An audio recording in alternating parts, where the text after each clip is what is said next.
It is a great pleasure to begin the new study year with this nice scientific discussion on e-leadership in local government organizations.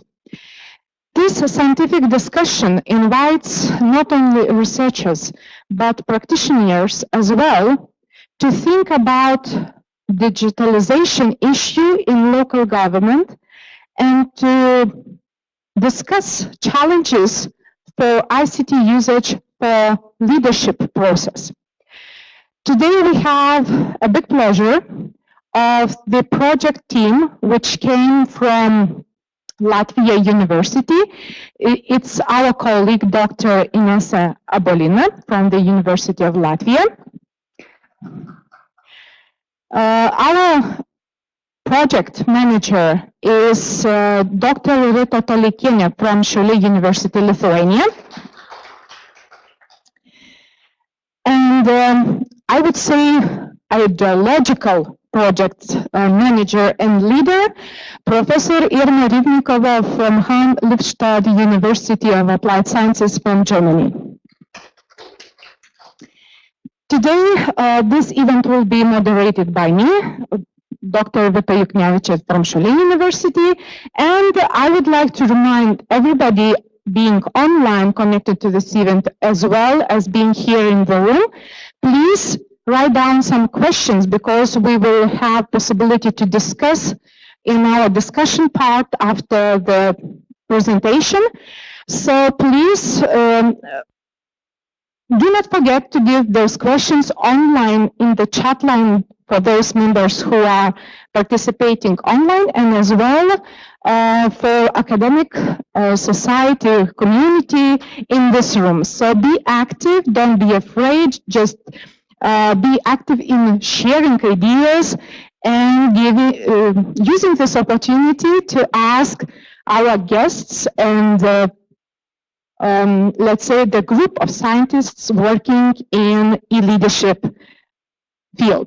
So thank you very much for being here, and let me invite Professor Irma Rybnikova to start our event.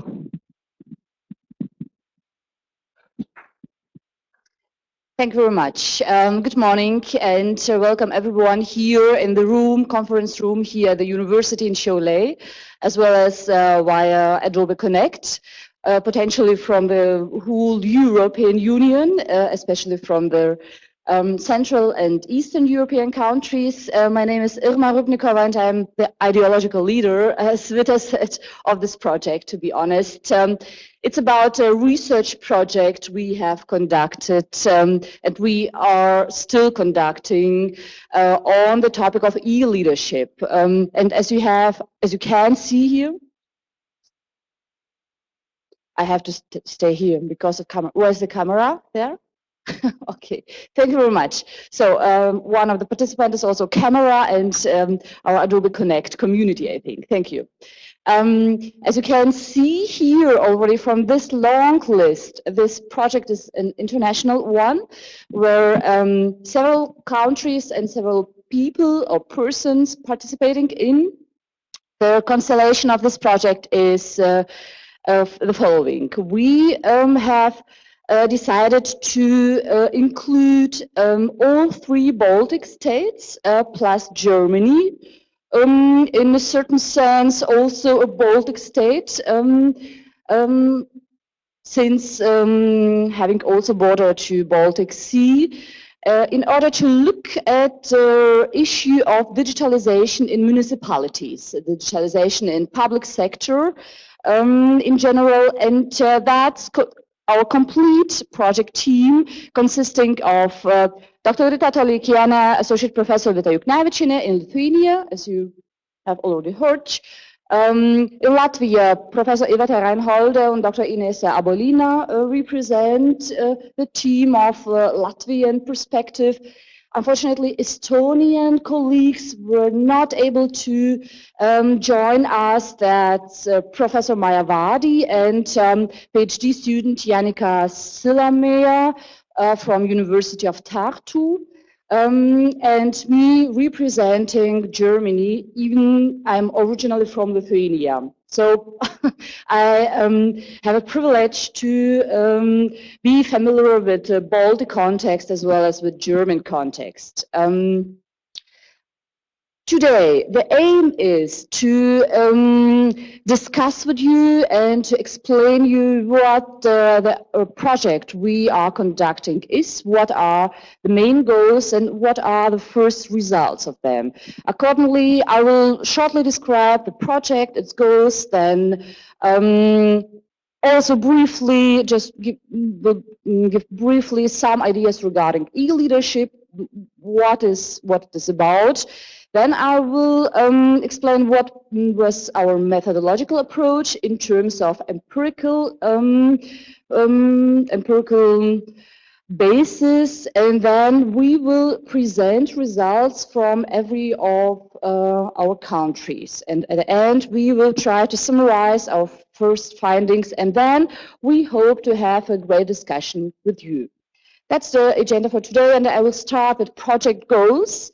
And these are quite complex.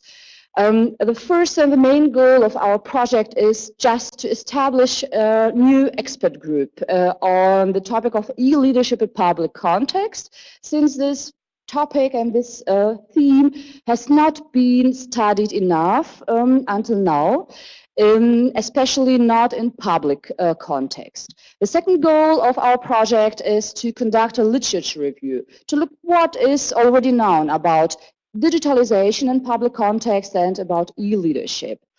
The third goal is to conduct one explorative study, and for that study we have prepared already a research instrument for interviews, interview guide, multilingual interview guide, since we have to conduct interviews in our native languages in every country. So we have this multilingual research instrument in 5 countries, since beyond our countries, English is our working language, so to say. And the last goal of this project is to conduct a qualitative pre-study showing what are the main problems with e-leadership in municipalities. I proceed, go further with some conceptualizations referring to e-leadership. What is leadership as a phenomenon? We have to say that e-leadership refers directly to digitalization. Digitalization is one of the main reforms of nowadays public sector, private sector as well, but especially public sector, asking for digital solutions for public services. It relates directly to the concept of e-governance, saying that government, local as well as state government, should become much more electronic in order to become most cost efficient as well as more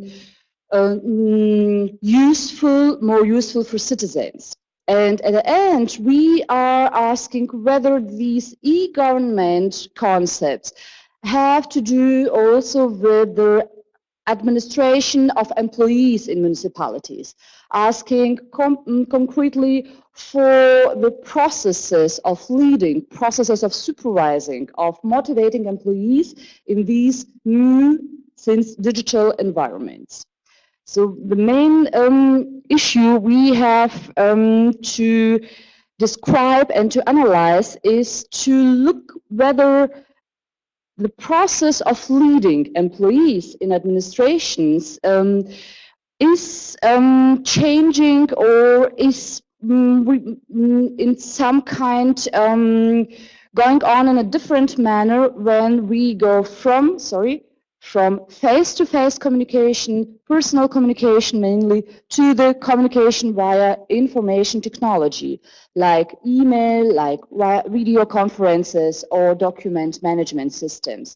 So we are asking whether this changing manner of communication has some impact on the relationship between leaders on the one side and employees. And that's the main point. While we are saying leaders, we are thinking about supervisors, about managers.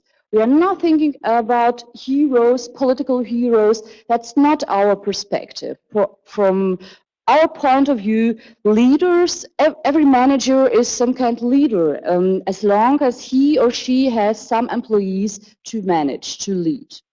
And at the end, we use definition provided by Abolina, one of the famous, mostly famous researchers in this field, saying that e-leadership is a social influence process. Social influence process including motivating, including information, including communication to the employees, that this social influence process is now embedded in proximal and distal context mediated by information technology. Thus, the information technology is now the main channel of leading, of supervising.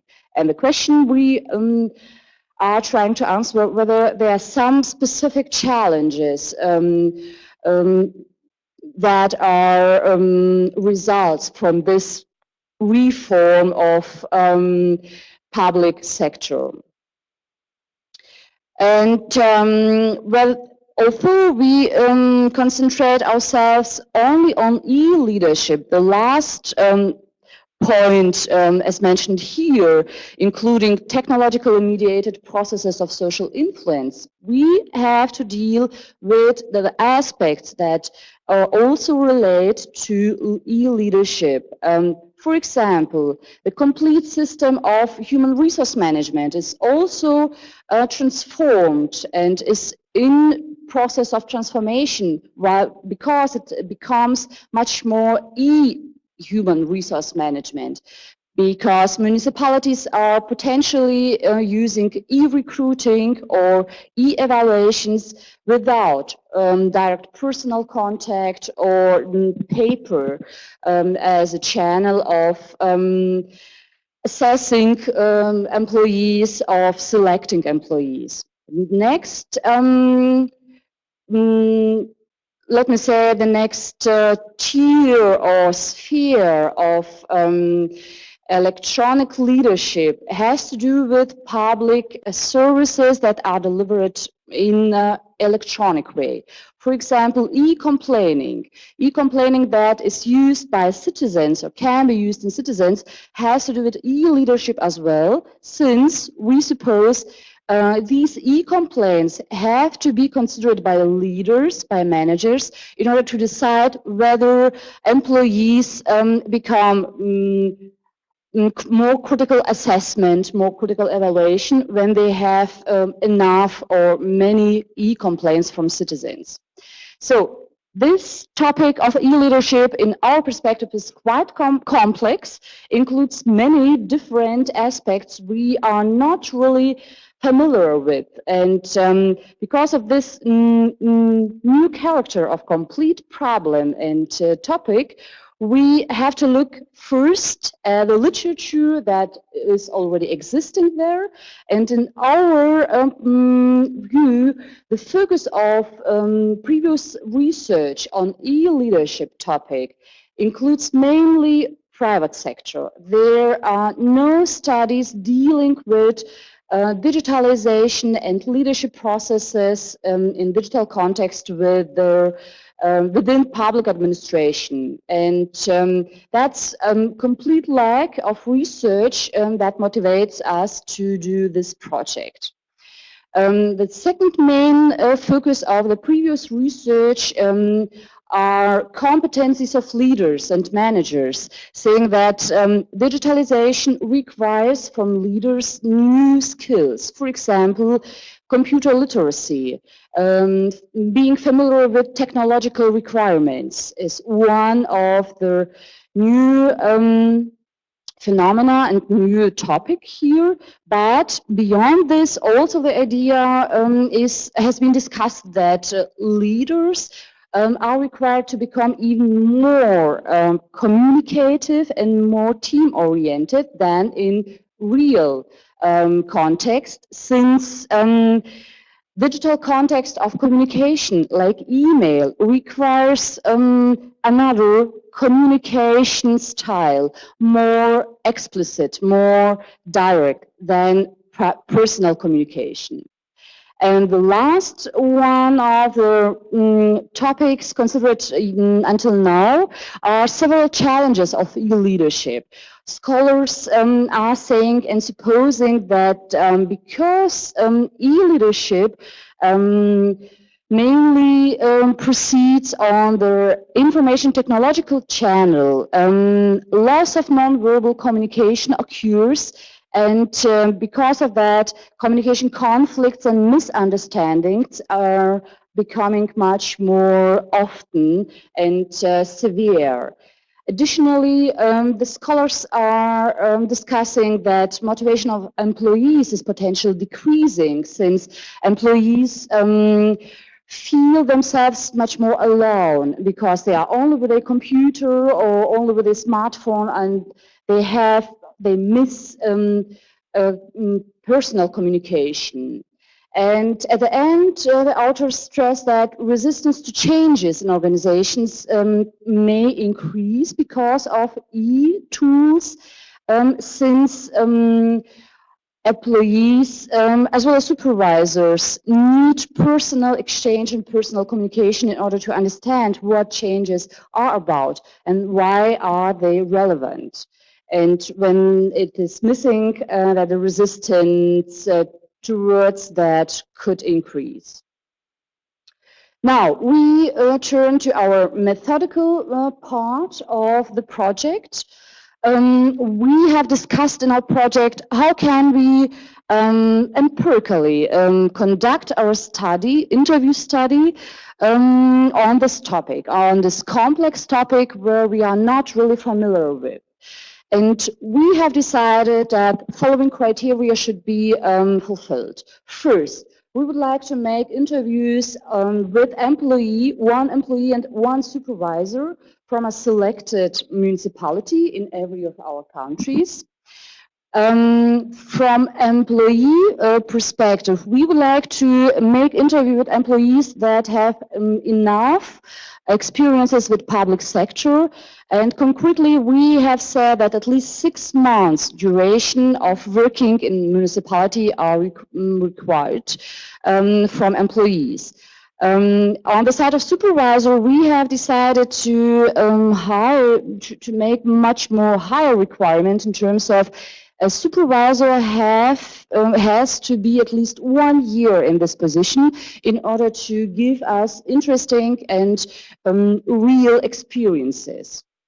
And at the end, the main complex point was which municipalities do we have to approach in our countries in terms of remain on the comparative level. Since German is, as you will see, Germany as a country is quite complex and much more larger than 3 Baltic states. And the main problem is how we can design our research in a way that the results can be comparable. And at the end, we have decided to look at municipalities that have at least some experiences with digitalization on the one side, and look at the middle-sized municipalities. So we decided not to target our capital cities in our countries, but rather middle-sized cities in the country context. And you will see what does it mean, middle-sized. That's our methodical basis. We have had interviews until now, altogether 7 interviews. In every country, 2 interviews have been conducted. Only in Germany, I was not able to manage to conduct both interviews, only one on the first interview.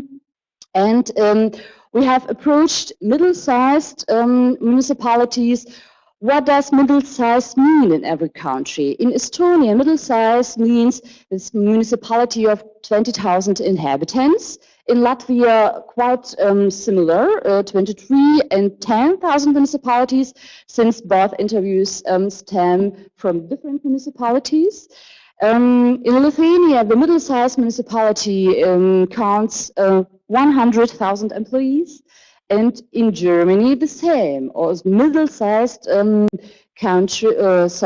city counts also 100,000 inhabitants. It's quite paradoxical, but Lithuania and Germany in this project is very similar. What kind of activities we have in our interview in terms of what kind of positions our interview persons are holding. In Estonia, one person, the supervisor, is dealing with partnerships, I think private-public partnerships especially, and the employee is from the council office. In Latvia, we have one city council member that also has some administrative duties, and the employee is from the public relations sector, not sector, the department. In Lithuania, both supervisor and employee deal with social issues and are employed by a social issues department. And in Germany, I have talked with the manager or leader of IT department of this municipality. There are quite different experiences, but our requirements are fulfilled since at least 1 year of experiences in this position is given with Lithuanian subsample, including very experienced people with supervisor being already 17 years there and employee 3 years already. What is about age of our interviewees? As you can see here, quite different age groups, with youngest being from Latvia. Latvian employee is 25-year-old, and the IT manager in Germany being the oldest one, 58 years.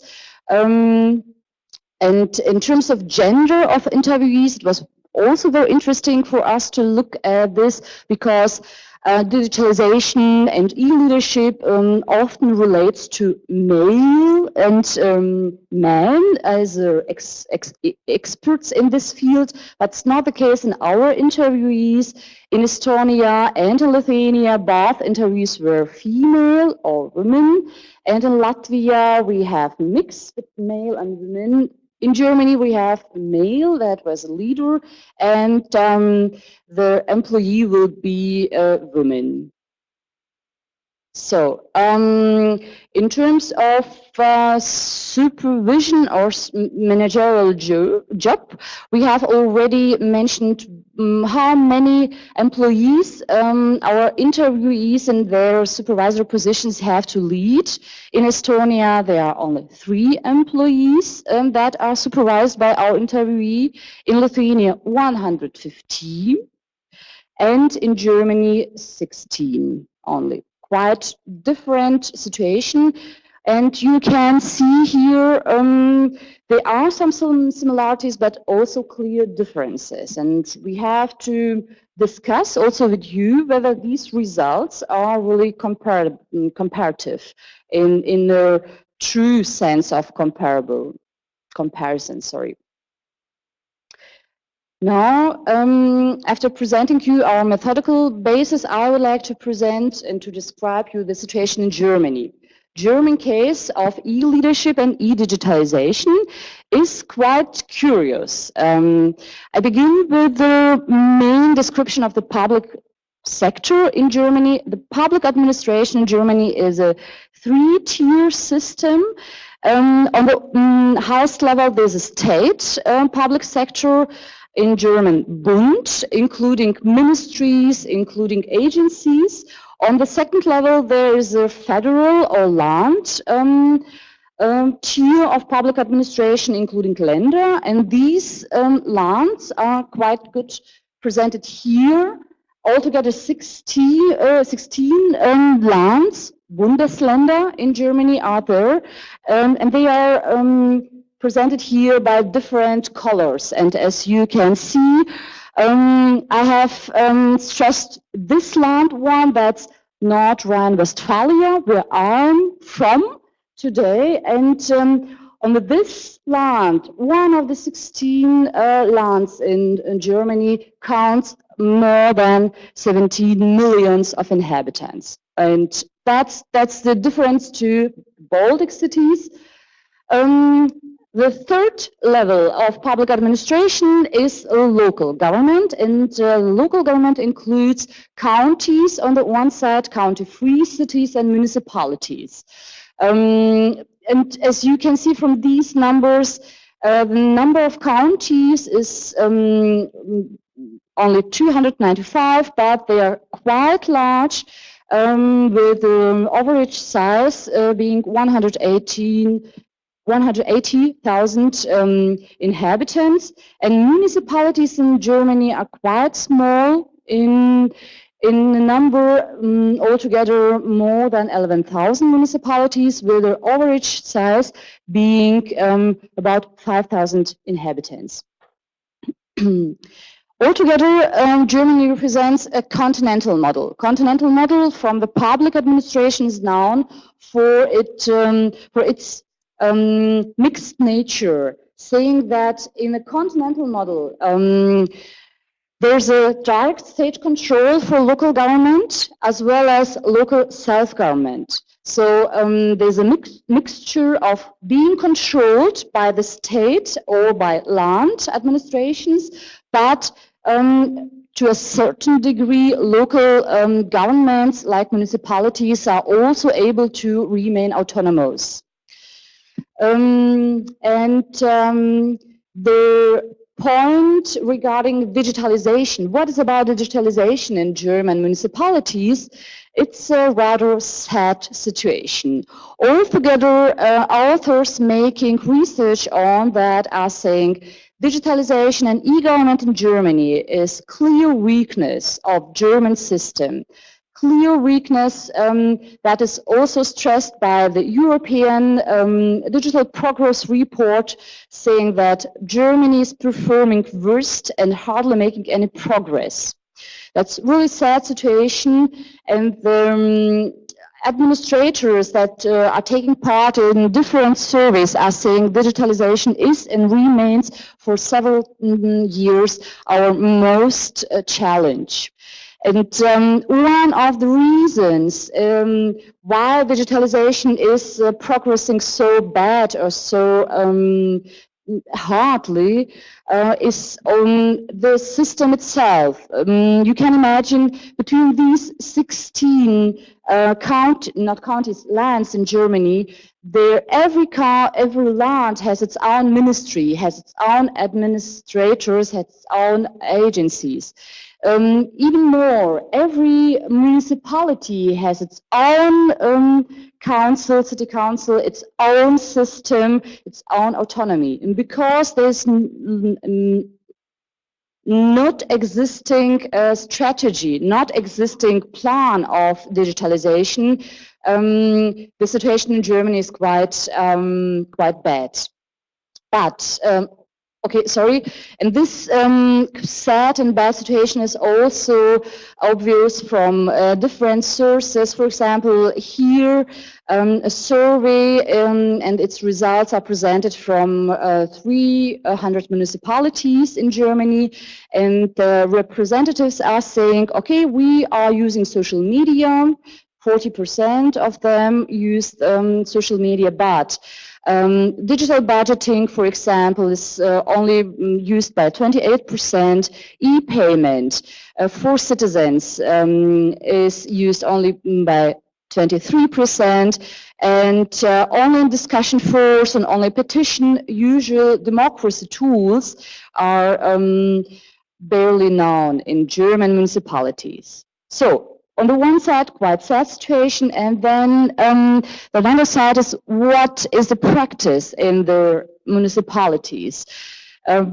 Here, findings from this first interview are structured according to our main categories. In terms of e-tools that are in use, I was quite surprised that there are already a number of e-tools there in the municipality I have talked with mail, email and calendar, Outlook calendar concretely being the usual tool where they can coordinate and organize their appointments.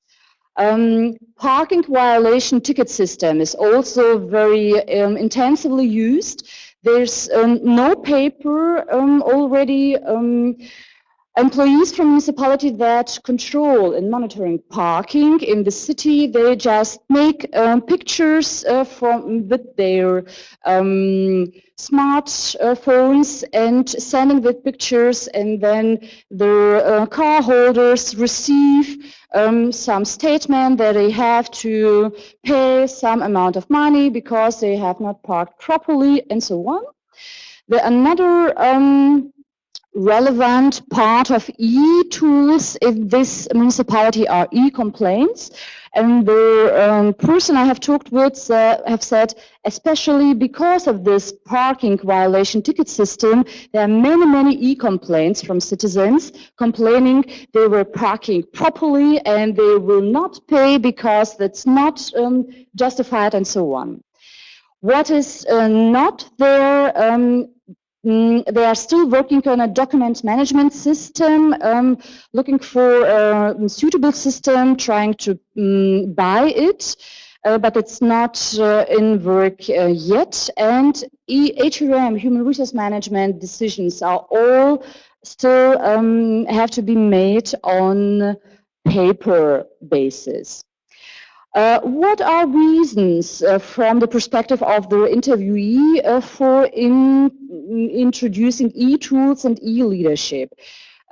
Two reasons are mentioned. On the one side, the interviewee is saying for easy tasks, standardization is very relevant since we can increase our efficiency, but only for easy tasks like ticket system for parking violation, not for complex tasks. And he is also stressing that usefulness for citizens is also given because citizens can complain without leaving their home. They can sit at home and can complain, can make some statements on the municipality employees. What are the main challenges of e-leadership and e-government from the perspective of this interview partner? Regarding e-complaints, he's saying we are receiving many e-complaints. It depends from your activity, field of activity as an employee. When you are someone who uses this parking violation ticket and you are required to make tickets for violators of parking, you will receive many e-complaints. Another employees who work rather in administration of municipality will not receive so many e-complaints. At the end, he's saying we should be quite skeptical about considering this e-complaints as an indication of bad work quality. He's saying we have look in order not to overestimate the number of e-complaints and thus not include these e-complaints into evaluations and assessments of our employees. Another problem or another challenge is to how supervisor can integrate personal communication and e-communication. The interview partner is saying that, for example, any feedback to his employees, he tries to give in a personal way, since he can stress some aspects and clarify whether employee understands everything or not.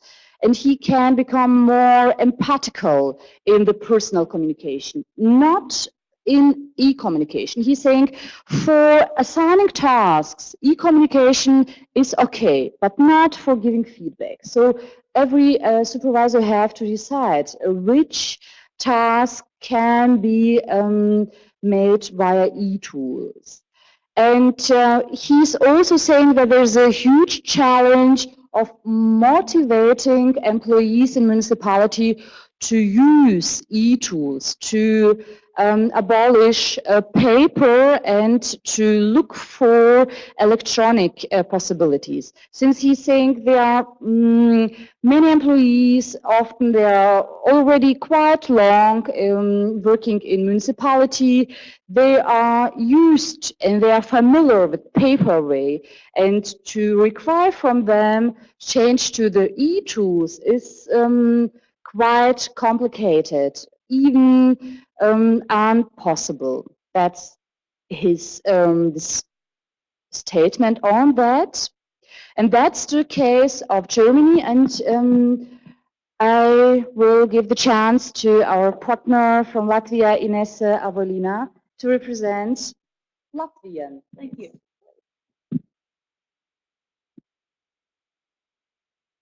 So, our neighbor the neighbor country to Lithuania is Latvia, and you know already how that it is much smaller than Lithuania, but here are some figures.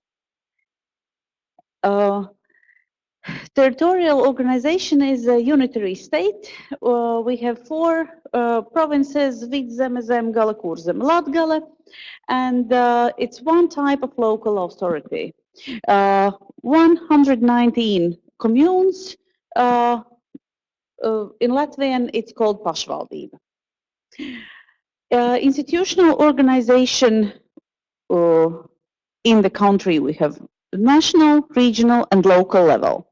So if we are talking about local level, so it's 119 municipalities, 9 cities, and 110 areas, communes.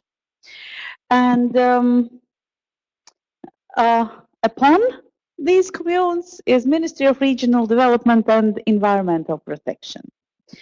So here's a little bit about the centralization process, about the laws which we have in Latvia, which regulate the local governments. So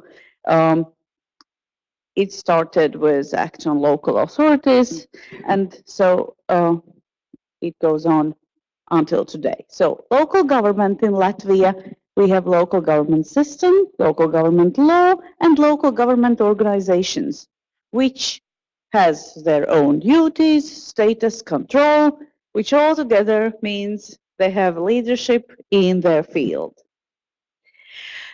Here I will have some slides of graphs from which we maybe will understand whether leadership and e-leadership can be whether it can live in our communes, municipalities. So this is a graph of average age. We see that people in the age from 40 to 60 is mostly there. Yeah.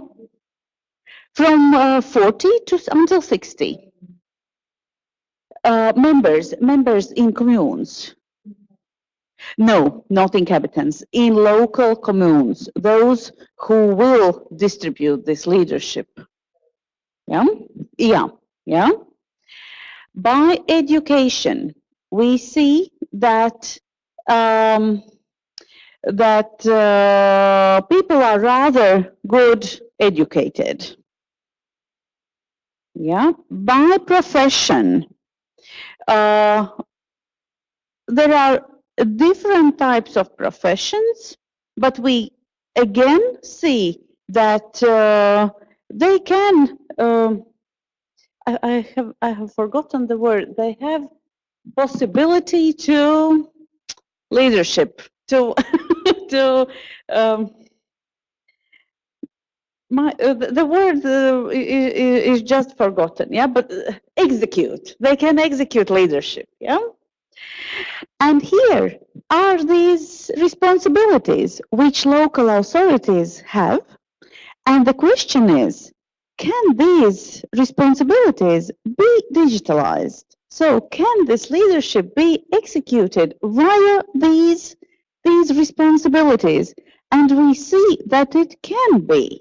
Yeah, of course, it is a process of development, but the leadership can be executed there. And then, if we are, so the most important is a person. In leadership, in any field we are. So human resources is a key of any organization. And again, if we think whether we can go to human resources management, so whether we can employ by electronic process, whether this database management will be secure, whether we can store the information in the cloud, as for example now many of you already, and also myself, is using Google Documents, sharing with other people. So is it secure enough to store the information there in the cloud? If it is personal data there, yeah, we are sharing documents on which we are working on, but it's maybe not very personal to us. But is it safe to store personal information there? Can we monitor employees at what time they are coming to work? Yeah, like if they're having shift work. Yeah, can we monitor electronically at what time people are moving? And not only telepresence, work from home. It is rather usual that people would like to work from home, and it shouldn't be avoided. But again, there is a need of control. Data security, as we are talking a lot about that, and annual talks. Still, face-to-face communication is very important in any leadership position we are. And here we have some interview findings already from Latvia. We know that e-tool, of course I can join also a colleague from Germany who is saying that mail and emails and Outlook are used for communication. That is of course, but in Germany they are still evaluating the document management system. In Latvia, we are also evaluating, but we have developed already 2 tools which are in use, but I cannot, as I have not personally worked in the local government, I cannot say how they work, these Lietvaris and Nameis.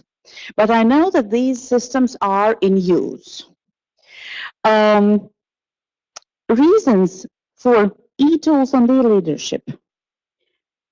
I have some words here, but I will explain what they mean. With structural, it means setting measurable goals, clarifying tasks, responsibilities, and reporting lines, agreeing metrics and deadlines, and creating systems and procedures, how to work with documents which we have. Then human resources, as already was mentioned, of course it emphasizes on people's needs. And primarily it focuses on giving employees the power and opportunity to perform their goals, while also at the same time addressing their needs for human contact, personal growth, and job satisfaction.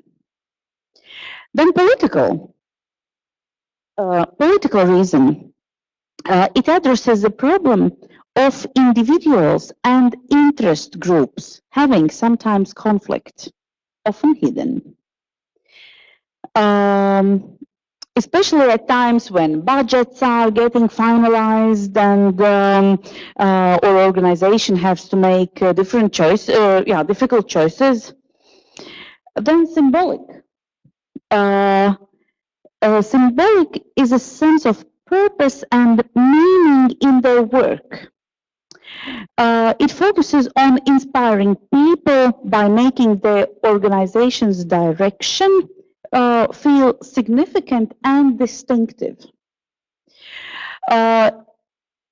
It creates motivation for people and recognizes superb performance through some company celebrations, for example. Then there's clear goals and clear duties. That is understandable. And then challenges for e-leadership.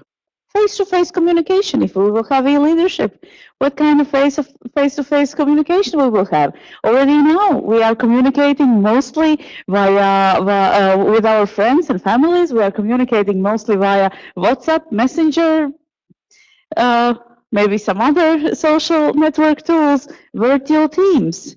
Again, there will be a problem of natural communication, security management, employee engagement, trust and participation. With that, I mean loyalty to the company. If we are sitting in our room at home, are we loyal to the company where we work? Maybe. Managing stress due to situational challenges. We have so much work to do on a daily basis. How do we manage stress if we can't talk to our supervisor? Customer engagement and mobile marketing. So these are challenges for e-leadership.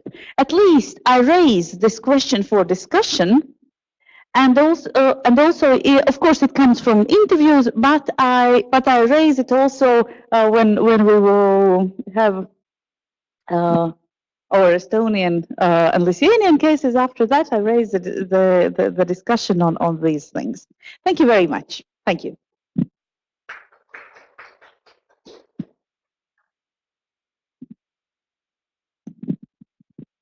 Thank you, dear Inese, and thank you, dear Professor Irma, for presenting both countries, Germany and Latvia.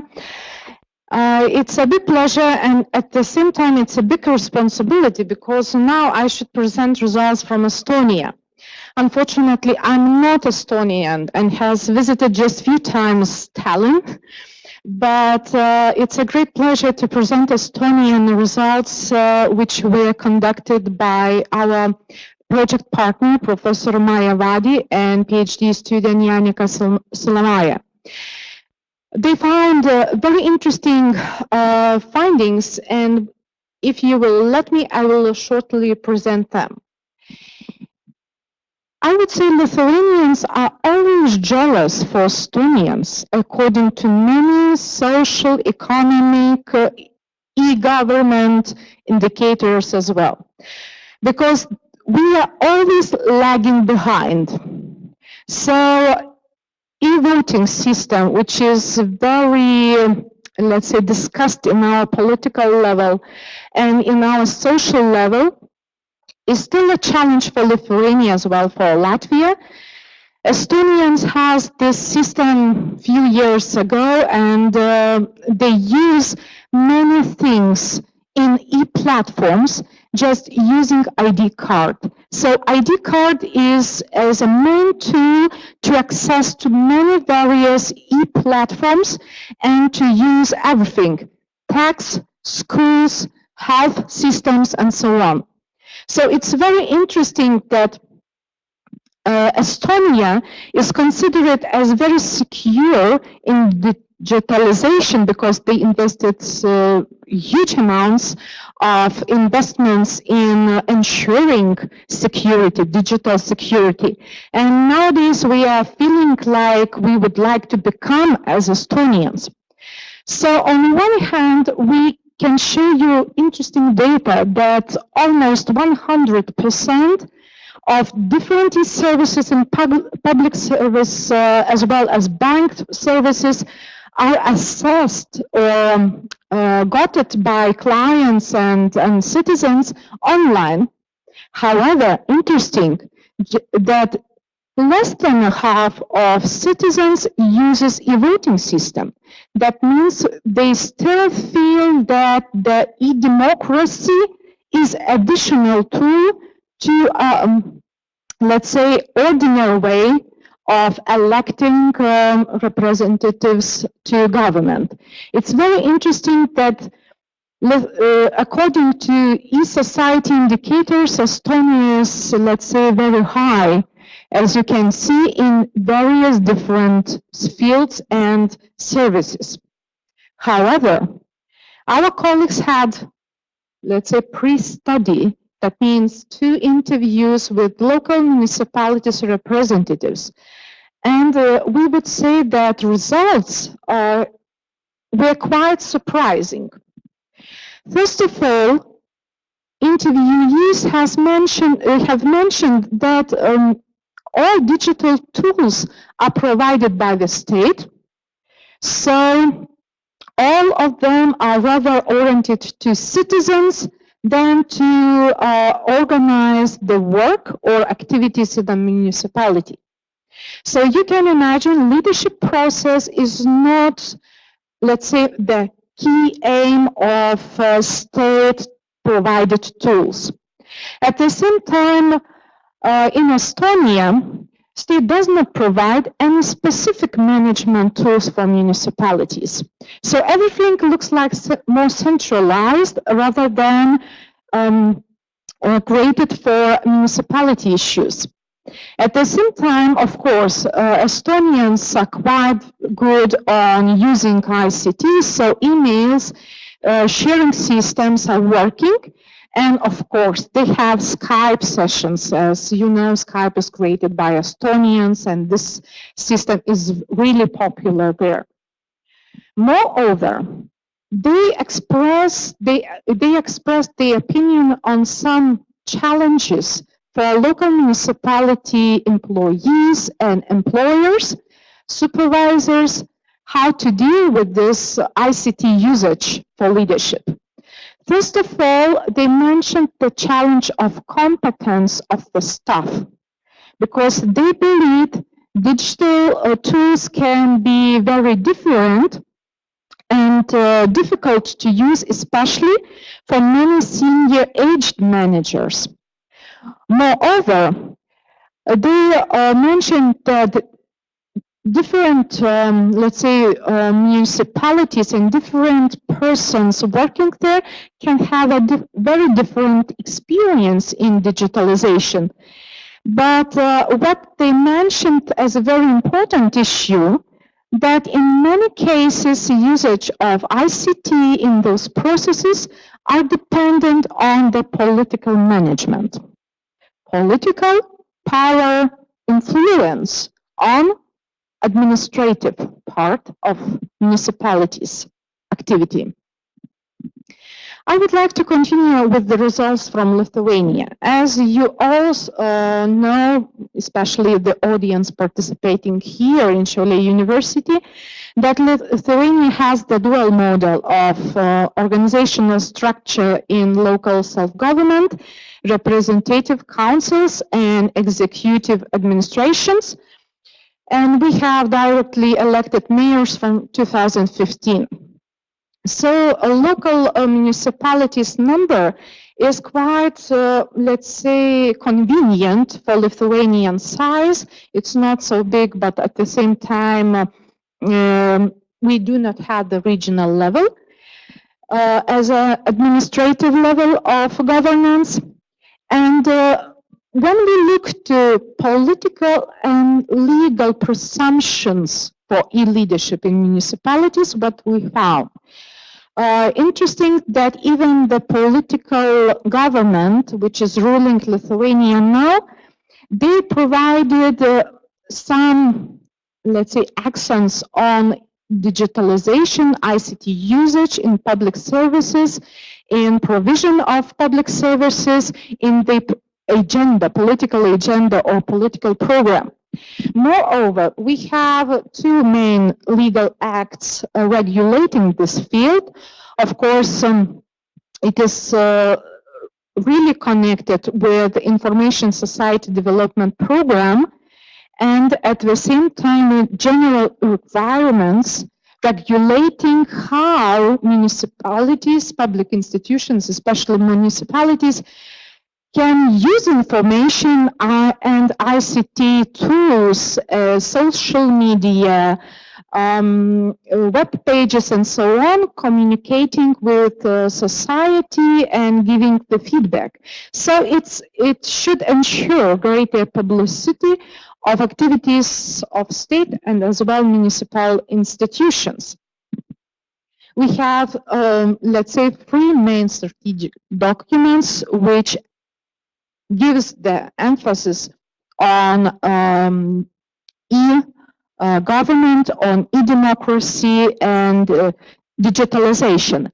And the main focus is, again, like in Estonian case, the main focus is on the citizen-oriented focus. So it is talking about the growth of delivery of e-services and e-development of its accessibility. Everybody, I would say majority of Lithuanians know what does it mean, e-government gateway. We use the system for taxes, we use it for our social funds, we use it to get some special public e-services and so on. So according to Electronic Government Development Index, Lithuania is in the 40th place among 193 countries all around the world. It's not a bad position because Lithuania is classified as a country with very high e-government development level. Moreover, when we talk about e-government gateway, this website created to give some e-public services from state and municipal institutions gives really nice numbers of visitors using those services online. And last year it was more than 50% of population using this gateway. But when we come to e-democracy or participation in decision-making, we find very interesting data. Just 19% of population has participated in e-democracy process. Just 4% expressed opinion on made decisions of state and municipal institutions. And just 3% give suggestions on solutions or give suggestions for improvements of decisions made by political representatives and administrations. So, interesting fact, we have channels, we have tools, but we are not so active in decision-making process. So when we come to Lithuanian pre-study results, we found very interesting thing. First of all, when we talked about e-tools, which were used by our supervisor and employee working in municipality, which was included to our sample, they, of course, mentioned the main program for document management, Beehive. They accepted this as a necessity, and they provided it as a good experience of using ICT tools. However, our interviewees mentioned that they used Google platform very often for Google Calendars, emails, Google Docs, and so on. They use social media as well as Facebook or messengers. What does it mean? It means that municipality representatives in administration uses private accounts for working activities. And I would like to emphasize this because it will come to the key questions for challenges of e-leadership later. Moreover, When we talk about reasons why e-tools or e-leadership experiences have been done in Lithuania, we found that both supervisor and employee think that it gives some kind of efficiency in resources, in time resources, in human resources management, and so on. But it's a result very controversy because we liked very much this citation.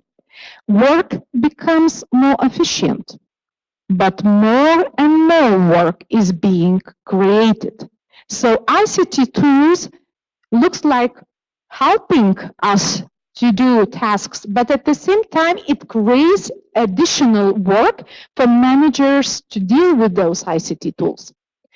Moreover, we found very interesting thing because, as you remember, Estonians mentioned political force influence on leadership processes.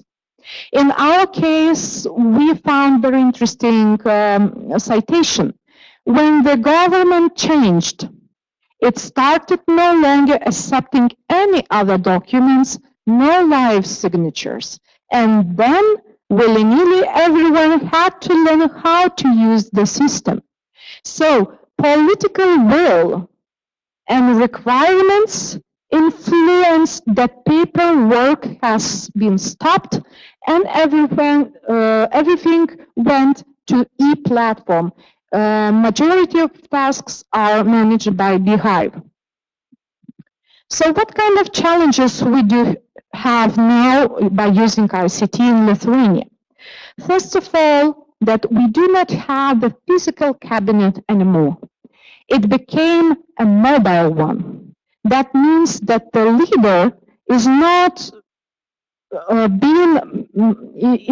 he's not coming, let's say, in ordinary room to meet employees, but more he's somewhere around in the organization all the time, and that is why he or she needs additional ICT tools for communication with subordinates. Moreover, they think that possibility to work remotely, that means by distance, it's a nice possibility for those who are working as specialists to use this possibility. It's according to the law. But at the same time, being as an employee motivation tool, it becomes an intrusion into personal space. That means, on one hand, possibility to work by distance is a very nice one. On another hand, it makes additional stress for the employee to work.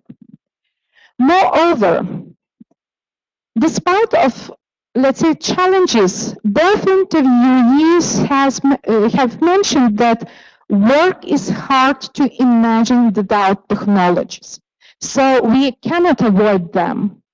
But the problem is how to make boundaries between your personal life and your work life. Because as one of our interviewees has said, technologies are following me. So, I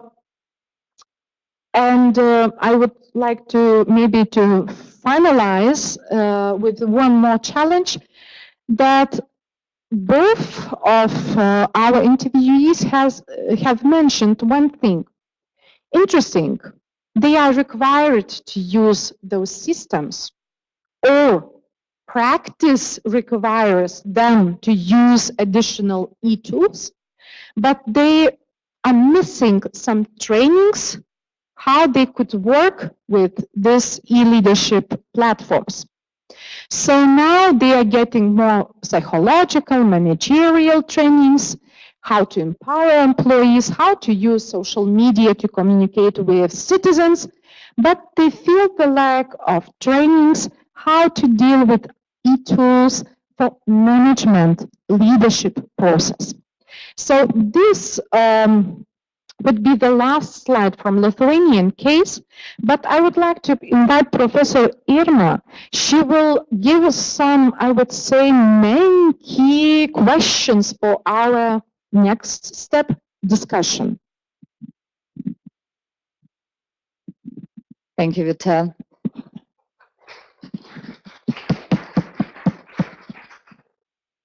Thank you very much. Now we have heard about 4 cases from 4 quite different countries, with the Estonian being forerunners of the e-government, and Germany being the worst performing country, so to say. But it's really interesting to see what kind of similarities are there, or what kind of similarities can we observe from our interviews. And I would say, in terms of summarizing our 4 countries, we can state that first, there are already many e-tools that are in use in every country, in the municipalities. These e-tools may be based on institutional programs, like, for example, in Germany or in Estonia. These may be based on personal initiative, like using Google Documents or Google Drive, especially in Lithuania, since persons that are employed in municipalities knowledge they need these tools to manage their work. At the same time, we can see that this need for e-tools is a result of high heterogeneity and diversity of the public sector in terms of high diversity of stakeholders they are dealing with on the one side, as well as high diversity of tasks they have in their work.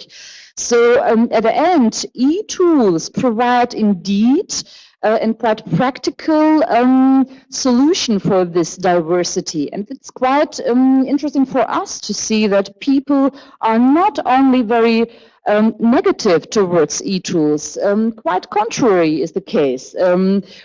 Interview persons we have, they are quite optimistic, because they are saying their work is so challenging, and these different e-tools make this much more manageable, much more efficient, because they have to do with citizens, with private sector, with politicians, and to manage, for example, quite a trivial example, to manage all of them for one appointment, you need at least a Facebook, and it's already better than to manage and to try it via paper or phone calls. Yeah. So we have very clear and very high pressure to use this e-tools in municipalities. At the same time, we can conclude that e-leadership is already there, that employees and supervisors are involved in e-leadership practices, like leading via Facebook, leading via Google Documents or Google Calendar. But at the same time, this practices cause many challenges, and we have already mentioned some of them, not all, but at least some of them, and most serious challenges are listed here, while with multitasking and fragmentation of managerial work becoming one of the challenges.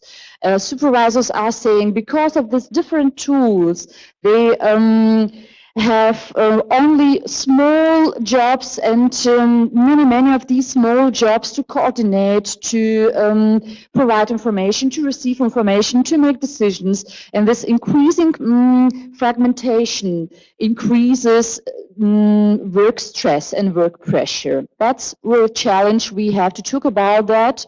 The second challenge refers to issue made clear by Vita in the Lithuanian case, that work-life balance needs clear limits between working space and living space between working time and living time.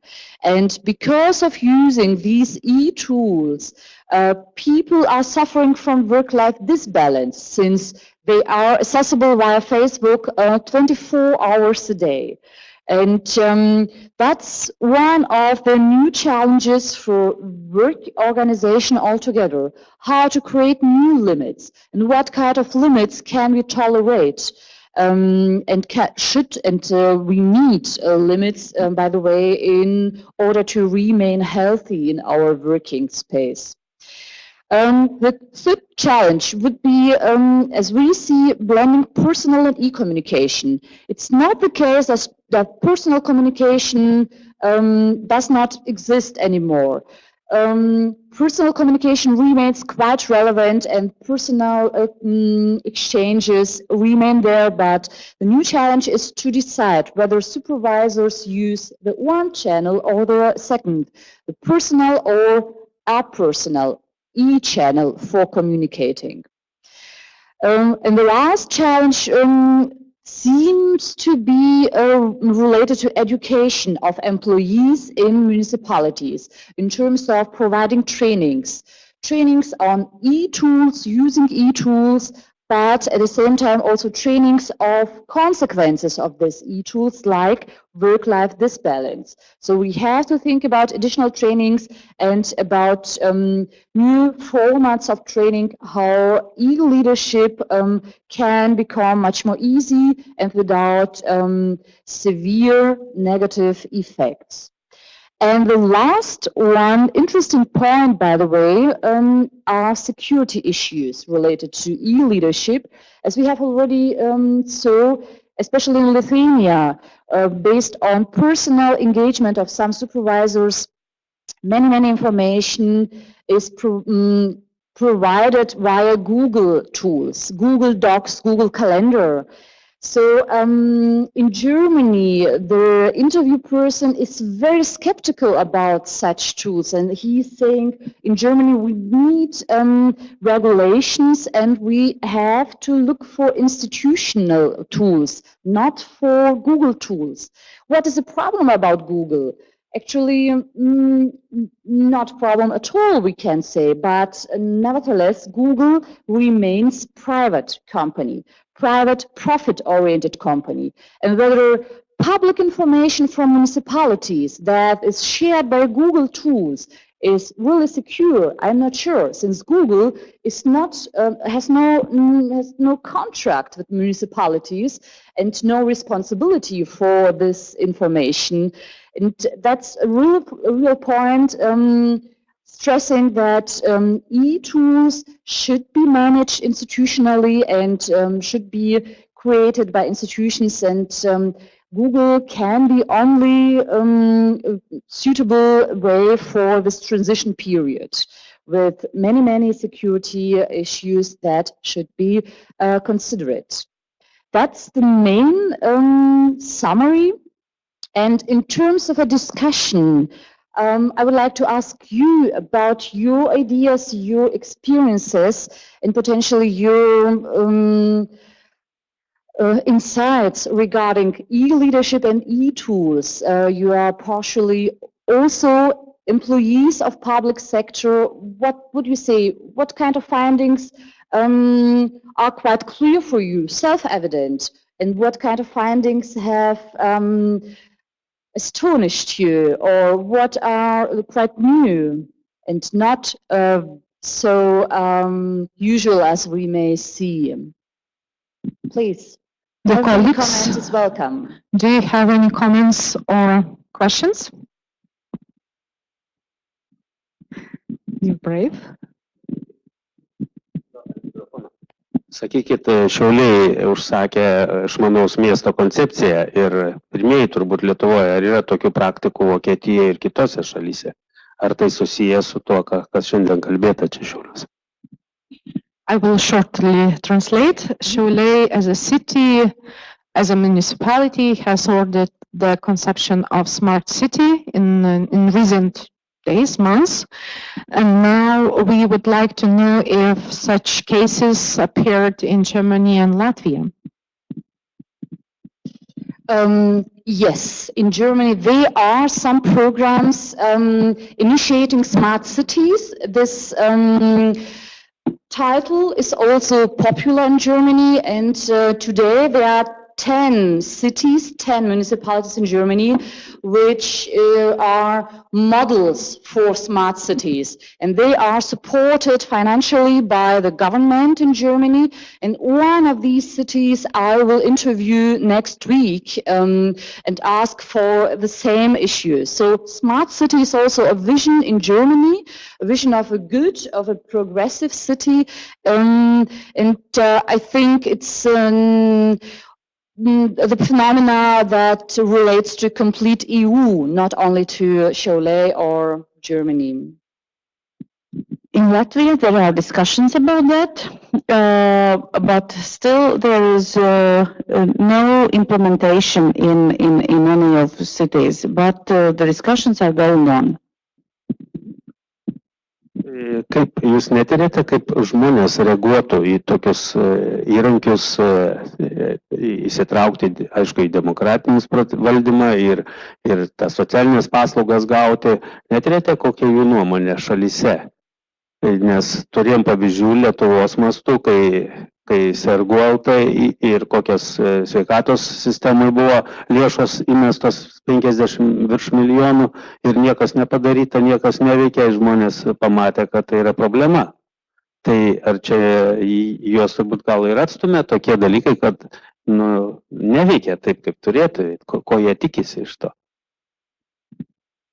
So our colleague is considering the issue of investments in various e-tools in Lithuania for e-democracy, for e-government, and its functioning issue. We had the case of e-health system with investments more than 50 million euros, and we still have not working system till the end. So maybe we do some research how citizens are looking to those e-tools or e-leadership processes. Thank you very much for this question, very relevant one, whether citizens are using e-tools. Unfortunately, the focus of our project was inside of the administration of municipality, asking whether managers are using tools in order to communicate with their employees, not so much with citizens. But I know it from other projects that in Germany there's almost the same problem. There are many fundings for e-services for citizens, but citizens are not using it or not using in a way that was intended. That's really a huge problem with this e-government, problem of engaging citizens and making citizens able to use these instruments. And one of the reasons why citizens are rejecting this e-tools, I think it's missing cooperation between citizens and municipalities while discussing which tool should be established. So I would think that this is a huge problem altogether. Problem of public sector, how to strengthen and how to increase cooperation between citizens and between government, local government. And this cooperation should be established already before these e-tools are implemented. In Latvia, there are 3 cities where e-tools are being implemented already: Jelgava, Valmiera, and Sigulda. And there, the cooperation between citizens and municipality is increasingly better than in other municipalities, and it shows that e-leadership or e-governance works and develops in order to make the communication better. Labą dieną, aš esu Šiaulių miesto tarybos narys. Žodžiu, dalyvaudamas rinkimuose pastebėjau vieną problemą, kad turime asmenų grupę, kuri yra atskirta nuo vietos savivaldos ir kreipiausi į savivaldybę, kad padarytų savivaldą prie artimesnė, galbūt priimtinesnė ir klausos negalią turintiems asmenims.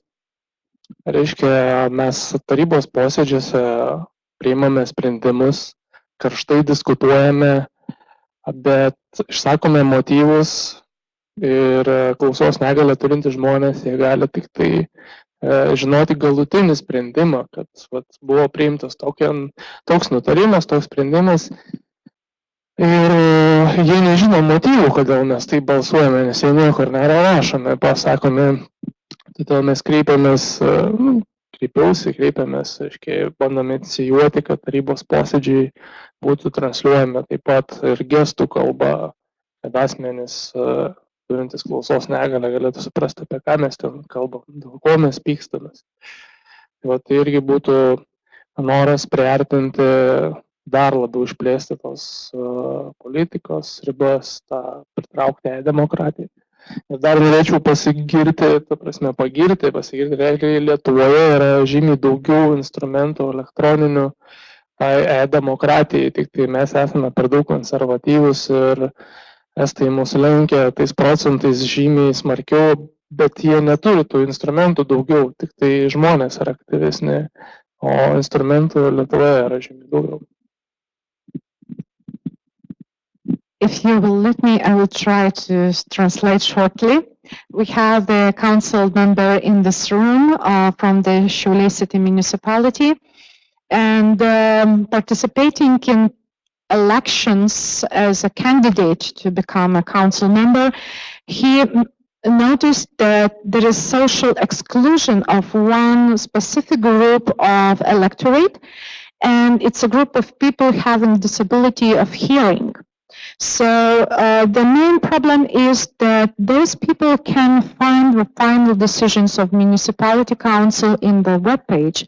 However, they do not have any, let's say, ideas or any understanding on how those decisions were made and motives of those decisions, because all city council meetings are broadcasted on internet, unfortunately without any translation to this specific language for those people. So now this council member, together with his political movement, are making steps, first steps in Šiauliai municipality to ensure that this specific group would be included to e-democracy, to democracy process, and to know more about decision-making in local government. Moreover, the position of our participant is that Lithuania should be proud of many e-tools which is possible to use. In Estonian case, people are very active on using those tools, but they do have, let's say, a smaller amount of those tools. So in our case, we have to be more tolerant, more free to use, because we have various opportunities to be involved in e-democracy process.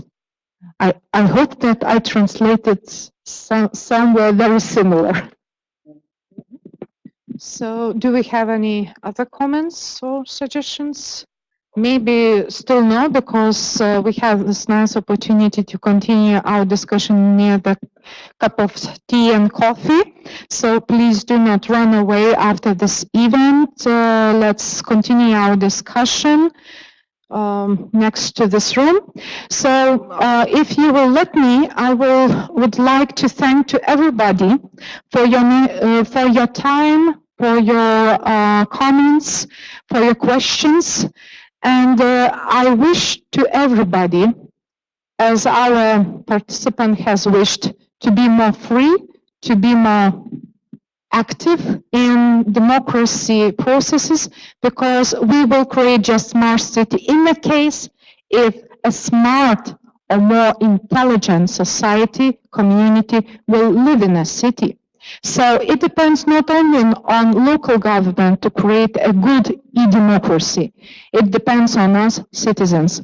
So this event was as a result of the project e-leadership in local government organizations, financed by Baltic German University Liaison Office and supported by German Academic Exchange Service, with funds from the Foreign Office of Federal Republic Germany.